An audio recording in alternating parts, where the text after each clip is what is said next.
remercier d'avoir répondu à l'appel en ce mois béni de Ramadan. C'est un immense plaisir pour nous de vous accueillir aujourd'hui et de vous souhaiter la bienvenue à l'occasion de ce deuxième souper annuel. Alors cette soirée iftar se veut une soirée de partage, de solidarité, mais aussi de réflexion et de méditation par le biais de nos conférences. Et pour certains d'entre vous, pour les non-musulmans, une découverte. C'est aussi une soirée, c'est une opportunité d'être unis malgré nos différences culturelles et nos divergences. Alors, je vais d'abord donner donc le micro à notre bien-aimé frère Bunyamin Ibis, qui va nous lire pendant 5-10 minutes des extraits du Saint-Coran. 1 heure. أعوذ بالله من الشيطان الرجيم بسم الله الرحمن الرحيم عما يتساءلون عن النبأ العظيم الذي هم فيه مختلفون كلا سيعلمون ثم كلا سيعلمون ألم نجعل الأرض مهادا والجبال أوتادا وخلقناكم أزواجا وجعلنا نومكم سباتا وجعلنا الليل لباسا وجعلنا النهار معاشا وبنينا فوقكم سبعا شدادا وجعلنا سراجا وهاجا وأنزلنا من المعصرات ماء ثجاجا لنخرج به حبا ونباتا وجنات ألفافا إن يوم الفصل كان ميقاتا يوم ينفخ في الصور فتأتون أفواجا وفتحت السماء فكانت أبوابا وسيرت الجبال فكانت سرابا إن جهنم كانت مرصادا للطاغين مآبا لابثين فيها أحقابا لا يذوقون فيها بردا ولا شرابا إلا حميما وغساقا جزاء وفاقا إنهم كانوا لا يرجون حسابا وكذبوا بآياتنا كذابا وكل شيء أحصيناه كتابا فذوقوا فلن نزيدكم إلا عذابا إن للمتقين مفازا حدائق وأعنابا وكواعب أترابا وكأسا دهاقا لا يسمعون فيها لغوا ولا كذابا لا يسمعون فيها لغوا ولا كذابا جزاء من ربك عطاء حسابا رب السماوات والأرض وما بينهما الرحمن لا يملكون منه خطابا يوم يقوم الروح والملائكة صفا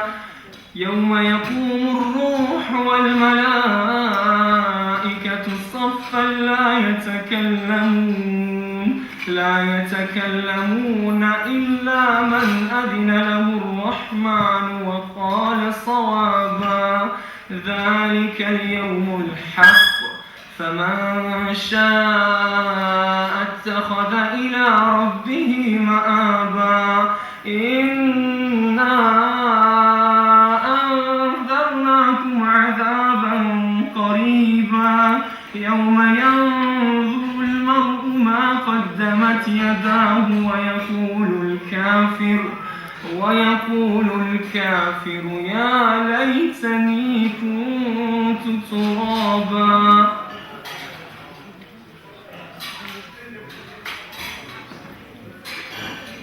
أعوذ بالله من الشيطان الرجيم.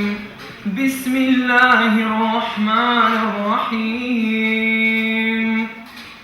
الله لا إله إلا هو الحي القيوم لا تأخذه سنة ولا نوم له ما في السماوات وما في الأرض من ذا الذي يشفع عنده إلا بإذنه يعلم ما بين أيديهم وما خلفهم ولا يحيطون بشيء من علمه إلا بما شاء وسع كرسيه السماوات والأرض ولا يؤوده حفظهما وهو العلي العظيم. Ensuite, donc, pendant et après le souper, nous aurons, Inch'Allah, des chants anachid d'un groupe qui nous vient de Bruxelles. Une présentation de l'Union des musulmans de Namur sera faite également, et du partenaire à la caravane de l'Iftar. Et je pense que c'est à peu près tout, je n'oublie rien. Ok, donc voilà, il est maintenant 20h30. J'appelle monsieur Mohamed Khalid, je ne sais pas s'il est déjà dans la salle. Chers frères et sœurs, je suis très ravi d'être parmi vous aujourd'hui en ce mois béni et le mois de Ramadan. Sans plus tarder, je vais essayer d'entrer dans le sujet et le sens et le but du mois de Ramadan. Comme vous le savez, la parole divine, la parole d'Allah subhanahu wa ta'ala, Allah l'a fait descendre pendant le mois de Ramadan. Et Allah le dit dans Surat al-Baqarah, la vache, il dit Shahru Ramadan alladhi unzila fihi al-Qur'an hudan lin-nasi wa bayyinatin min al-huda wal-furqan. En ce mois béni, qui est le mois de Ramadan, Allah subhanahu wa ta'ala, il a fait descendre son livre, sa parole, qui est la parole divine d'Allah subhanahu wa ta'ala. Et que cette parole a été révélée également pendant la nuit du destin, ce qu'on appelle Laylat al-Qadr. Et il est dit dans deux sourates, Surat al-Dukhan, la fumée, et Surat al-Qadr, le destin. Il dit Inna anzalnahu fi laylatin mubarakah. Ça c'est dans la sourate les fumées. Et dans Surat al-Qadr, il dit Inna anzalnahu fi laylatil qadr. Cette parole, qui est la parole d'Allah subhanahu wa ta'ala, qui a été révélée pendant le mois de Ramadan et pendant la nuit, une nuit bénie qui est Laylatul Qadr. Donc, pour essayer de dégager le sens et le but du mois de Ramadan, il faut partir des textes coraniques qui sont la parole d'Allah subhanahu wa ta'ala. On sait qu'Allah dit, pour comprendre, pour vraiment fixer notre intervention sur le but et le sens du jeûne, il nous suffit tout simplement d'analyser un seul verset du Coran, où Allah subhanahu wa ta'ala dit Ya ayyuhalladhina amanu Ya ayyuhalladhina amanu Kutiba alaykum as-siyamu kama kutiba ala alladhina min qablikum la'allakum tattaqun. Ô vous les croyants. Allah ici dans ce verset, il n'a pas dit ô vous les gens, il n'a pas dit ô vous les musulmans, il a dit ô vous les croyants. Et donc ici cette prescription divine s'adresse aux croyants, ceux qui ont la foi. Al-mu'minun ya ayyuhalladhina amanu kutiba alaykum as-siyam. On vous a prescrit le jeûne. comme il a été prescrit aux gens qui vous ont précédés. Alors ici, un grand savant égyptien qui est un da'iya, qui est très connu, qui s'appelle Sherkish, il a fait une bonne analyse sur ce verset-là. Il a dit, il y a 3 éléments dans ce verset. Et les 2 éléments sont des conditions sine qua non pour arriver au 3e point, au 3e élément. C'est-à-dire, le premier élément, c'est la croyance. Ya ayyuhalladhina amanu. Le 2e élément, c'est kutiba alaykumus siyam, donc le jeûne, iman, as-siyam.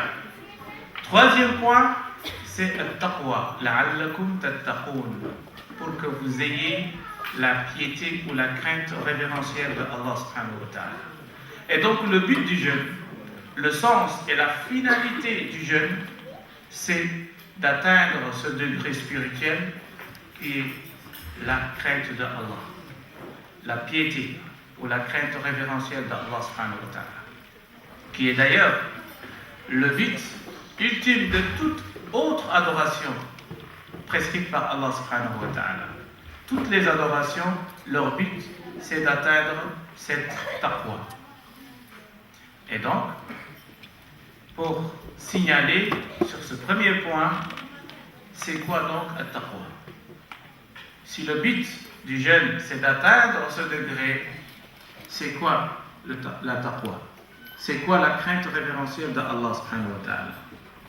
Alors ici, on a plusieurs définitions. La taqwa dans le sens linguistique, c'est-à-dire littéralement parlant, signifie al-wiqaya, la protection. Quelque chose qui nous protège pour ne pas commettre le péché, pour ne pas commettre le mal. Quelque chose qui est en nous, c'est un acquis avec le jeûne.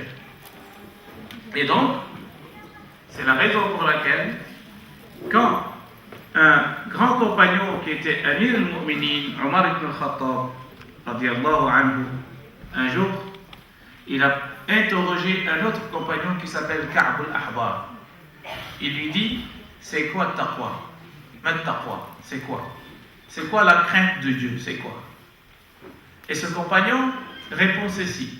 Il dit à Omar, radiyallahu anhu, que Dieu l'agrée, il lui dit, n'as-tu jamais marché sur un chemin parsemé d'épines?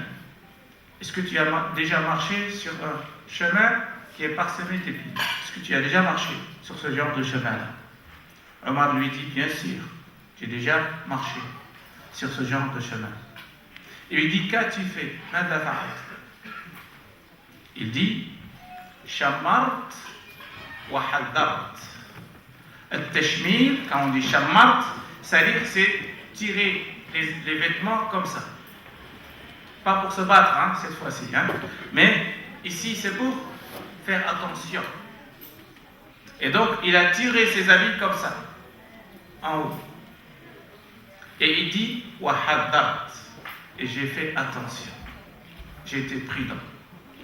Et donc, la crainte de Dieu, c'est quoi?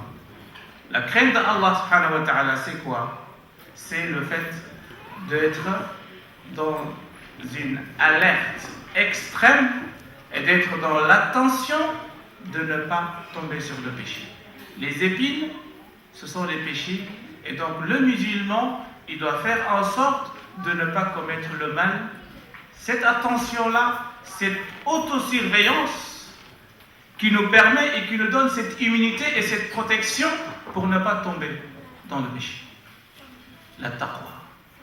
Et le grand imam, qui est imam Ali, radiyallahu anhu, Ali ibn Abi Talib, qui est un aussi des Umara al-Mu'minin, des khalifs, des 4 khalifs, quand on lui a interrogé également c'est quoi la taqwa, c'est quoi la crainte de Allah subhanahu wa ta'ala, il a dit c'est al-khawfu min al-jalil, c'est la crainte de Allah. Al-khawf ici, il n'a pas parlé de taqwa. Khawf, c'est la peur, c'est une crainte de Allah subhanahu wa ta'ala. Et il dit al-khawfu min al-jalil wal-amalu bit-tanzil, et le fait de mettre en pratique les prescriptions d'Allah subhanahu wa ta'ala. Et troisième point, il dit Ar-rida bil qalil, s'autosuffire du peu qu'Allah nous a donné. Et quatrième point, il dit c'est le fait de se préparer pour le jour du jugement dernier.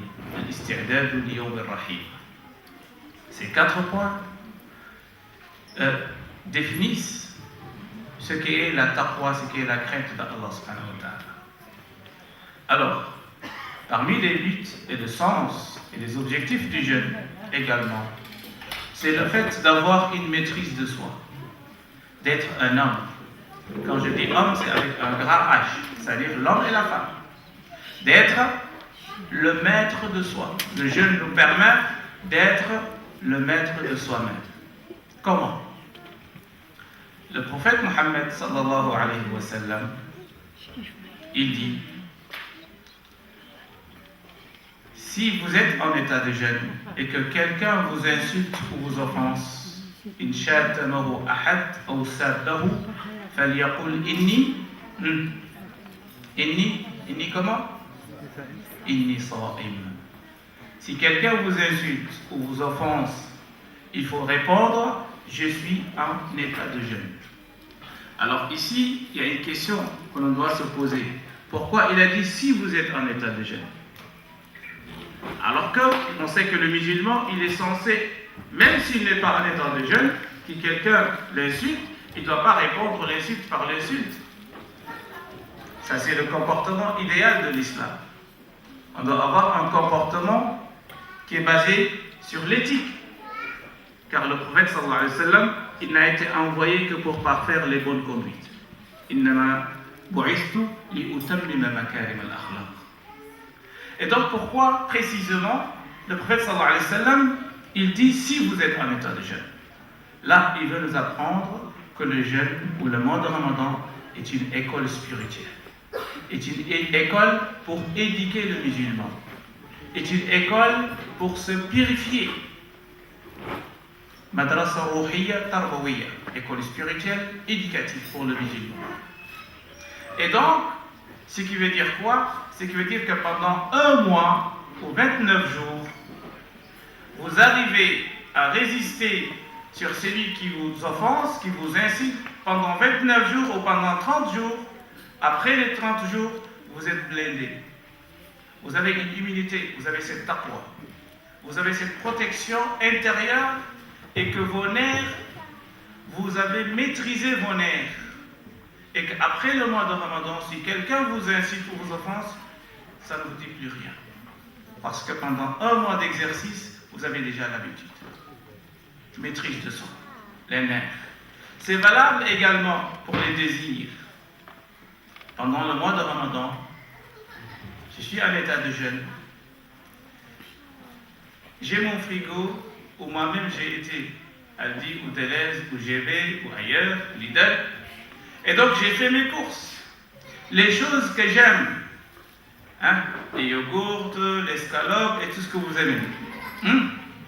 Et donc, à 13h ou 14h, l'heure de prendre mon déjeuner est arrivée. Alors que je suis au mois de Ramadan. J'ai faim, j'ai soif. Et j'ai les meilleures choses dans mon frigo que j'ai acheté moi-même. Et ça m'appartient. Allah vous dit, ne touchez pas le frigo maintenant. À 14h, 15h, il ne faut pas toucher le frigo. Et donc, je fais un combat intérieur. Je fais un jihad intérieur. Je fais un effort de m'abstenir. Parce que c'est Allah qui le recommande. Et donc, cet effort que je suis en train de faire pendant la journée, alors que j'ai faim, j'ai soif, sur ce qui m'appartient, c'est ça, il faut souligner cette phrase. Je m'abstiens sur ce qui m'appartient. C'est quoi? C'est mon frigo, c'est ma nourriture. Alors, après le mois de Ramadan, après 30 jours, après 29 jours d'exercice, de s'abstenir sur ce qui m'appartient, après le mois de Ramadan, je saurai m'abstenir sur ce qui ne m'appartient pas. Je ne vais pas voler le bien de l'autrui. Parce que j'ai eu à m'exercer, j'ai eu cette protection en soi et je me maîtrise maintenant, j'ai la maîtrise de soi. Je ne suis plus un animal, qui suit ses envies et ses caprices. Je suis un homme avec un grand H. Je suis un musulman par définition. Je suis quelqu'un qui a la foi, qui a une immunité intérieure. C'est valable également à 14h, 15h, l'heure de la sieste. Ma femme est juste à côté. J'ai envie. Allah subhanahu wa ta'ala me dit, tu ne peux pas maintenant. C'est pas possible maintenant. Abstiens-toi. Je fais un effort à m'abstenir jusqu'au coucher du soleil. Et je fais ça pendant 30 jours. Après ces 30 jours, si moi je m'abstiens sur ce qui m'appartient, ou celle qui m'appartient, ou celui qui m'appartient, c'est ma femme, c'est mon homme. Je suis m'abstenir de ce qui m'appartient. Après le mois de Ramadan, on n'en parle pas. Si moi je vais faire la fornication, le zina, avec celle qui m'appartient.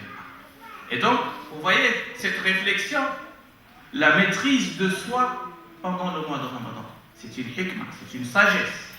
Allah nous apprend comment être un homme, comment être un musulman, comment être quelqu'un qui a la foi dans le cœur. Alors, pendant cela, il y a un hadith qui dit, pendant le mois de Ramadan, les satans sont en prison, c'est-à-dire qu'ils sont enchaînés, et que les portes du paradis sont ouvertes, alors que les portes de l'enfer sont fermées.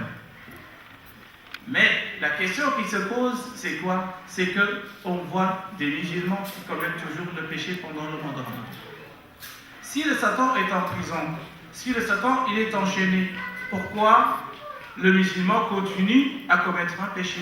Ou n'importe qui commet un péché si le Satan il est enchaîné? Comment comprendre ce hadith? Cette parole prophétique, comment la comprendre?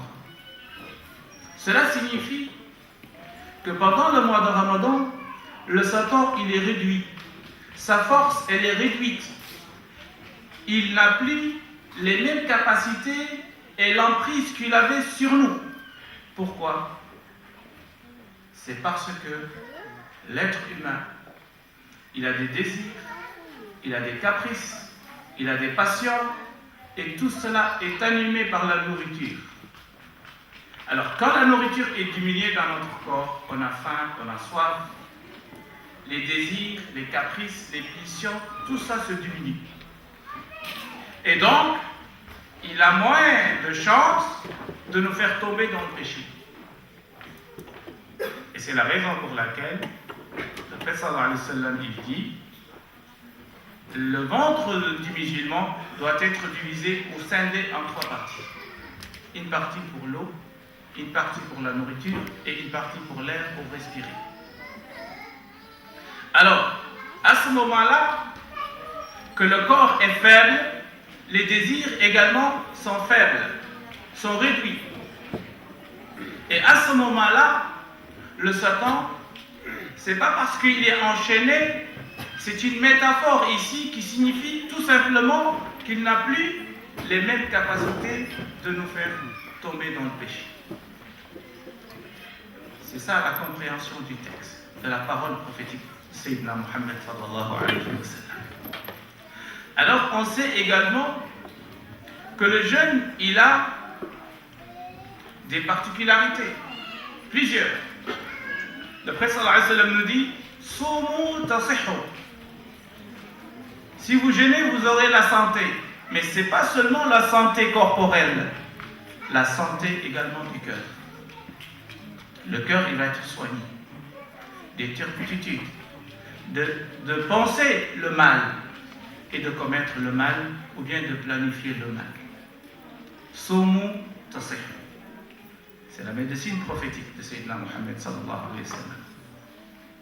Et également, le jeûneur, Allah subhanahu wa ta'ala dit dans un hadith, Kullu amal ibn Adam lahu illa sawm. Tout acte commis ou fait par le fils d'Adam que nous sommes est pour lui, sauf le jeûne. Le jeûne appartient à Allah. C'est comme ça qu'il le dit. Et c'est lui-même qui se charge de récompenser le jeûneur. Alors qu'on sait que c'est Allah qui récompense tout le monde. Tous les musulmans, c'est Allah qui va le récompenser sur tout. Mais ici, le jeûne, il est mentionné, mention particulière.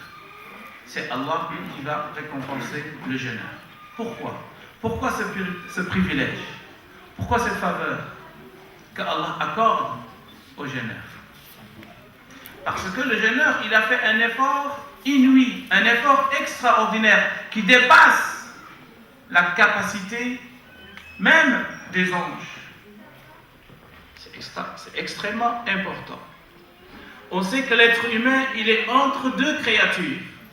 La première créature, ce sont les animaux. Les autres créatures, ce sont les anges. Et l'être humain, il est au milieu. Au milieu, comment? L'homme, il a un degré plus que l'animal, c'est-à-dire qu'il jouit de la capacité de réfléchir. Il est doué de raison. Il a cette manière de réfléchir et de penser. Ça, c'est un degré que l'homme, il a et que l'animal, il ne l'a pas. Mais par contre, l'ange, il ne commet pas le péché et il ne mange pas, il ne boit pas, il ne s'adonne pas aux rapports intimes. Et donc, il a la capacité de ne pas commettre le péché. Mais c'est une nature chez les anges. Alors que l'être humain, pendant le mois de Ramadan, il va essayer d'incarner les qualités de l'ange. Quelles sont les qualités de l'ange? L'ange, par définition, ibadun mukramun. Ce sont des serviteurs qu'Allah subhanahu wa ta'ala les a honorés, qui ne mangent pas, qui ne boivent pas, qui ne s'adonnent pas aux rapports intimes. L'ange, il ne mange pas, il ne boit pas, il ne s'adonne pas aux rapports intimes. Alors nous, pendant le mois de Ramadan, on va incarner ces qualités-là. On va plus manger du lever jusqu'au coucher du soleil. On ne va pas boire du lever jusqu'au coucher du soleil. On ne va pas s'adonner aux rapports intimes du lever jusqu'au coucher du soleil. Mais par contre, en faisant cela, on est élevé au-dessus de l'ange. On a un degré plus que l'ange. Pourquoi? Parce que l'ange, il ne mange pas, il ne boit pas, il ne s'adonne pas aux rapports intimes. C'est pas en faisant cela, il ne l'a pas fait par un effort. C'est une nature chez l'ange. Il n'a pas fait d'effort pour arriver là. Alors que l'homme, il jouit de ses désirs, il jouit de ses caprices, mais avec tout ça, il a su incarner les qualités d'un ange. Et donc, en faisant cet effort-là, il dépasse l'ange sur le fait qu'il ne va pas manger, qu'il ne va pas boire et qu'il ne s'adonne pas au rapport intimes. Et donc, c'est la raison pour laquelle Allah subhanahu wa ta'ala il dit, cet homme ou ce musulman-là qui a fait cet effort-là et que toutes les autres jeûneurs peuvent nous dire s'il a jeûné ou il n'a pas jeûné. Pourquoi? Parce que c'est une adoration subtile. C'est une autosurveillance de soi. On se surveille nous-mêmes. Et donc, en faisant tout cet effort-là, avec cette surveillance, ou cette autosurveillance de nous-mêmes, à ne pas commettre le péché, à ne pas s'adonner aux rapports intimes, à ne pas manger, à ne pas boire, avec cet effort grandiose que le musulman fait, Allah subhanahu wa ta'ala, c'est comme s'il admire l'attitude de ce musulman-là. Que lui-même, il n'y a personne qui peut le surveiller. Alors, il s'est surveillé lui-même, il est arrivé à ce degré-là. Et c'est la raison pour laquelle on lui accorde ce faveur-là, ce privilège-là. Et Allah subhanahu wa ta'ala, c'est lui qui va se charger de le récompenser. Et donc, c'est parce qu'il a fait un effort inouï. Et donc, c'est dans ce sens-là que le coucher du soleil. Tout musulman qui fait ça, on dit qu'il a jeûné. Si on formule l'intention, on s'abstient à ne pas manger, à ne pas boire, ne pas se donner aux rapports intimes, on dit qu'on a jeûné. Mais il y a un autre jeûne qui se place au-dessus de ce degré-là. C'est-à-dire que le prophète sallallahu alayhi wa sallam, il dit Man lam yada' qawl az-zur wal 'amal bihi falaysa lillahi hajatun fi an yada' ta'amahu wa sharabahu. Le prophète sallallahu alayhi wa sallam, il dit ceci, une parole extrêmement importante pour tout jeûneur doit mettre ça en avant.